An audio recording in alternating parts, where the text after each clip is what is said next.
জামালগঞ্জে শহীদ সোহাগের পরিবারকে ১০ লাখ টাকার সঞ্চয়পত্র হস্তান্তর। সরকারবিরোধী ছাত্রজনতার গণঅভ্যুত্থানে পুলিশের গুলিতে নিহত জামালগঞ্জের শহীদ সোহাগ মিয়ার পরিবারকে ১০ লাখ টাকার সঞ্চয়পত্র প্রদান করেছে মুক্তিযুদ্ধ বিষয়ক মন্ত্রণালয়। উপজেলা নির্বাহী অফিসারের কার্যালয়ে শহীদ সোহাগের মা রোকেয়া বেগম এবং ছোট ভাই বিল্লাল মিয়ার হাতে সঞ্চয়পত্র হস্তান্তর করেন জামালগঞ্জ উপজেলা নির্বাহী অফিসার মুশফিকুন নূর।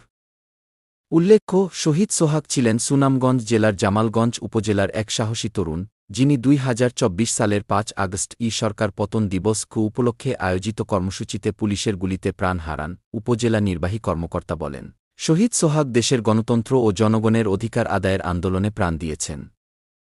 সরকার তার আত্মত্যাগের যথাযথ মূল্যায়ন করছে। এই আর্থিক সহায়তা তার পরিবারের প্রতি আমাদের রাষ্ট্রীয় দায়িত্ববোধের একটি প্রতিফলন। শাহীন আলম, সুনামগঞ্জ প্রতিনিধি।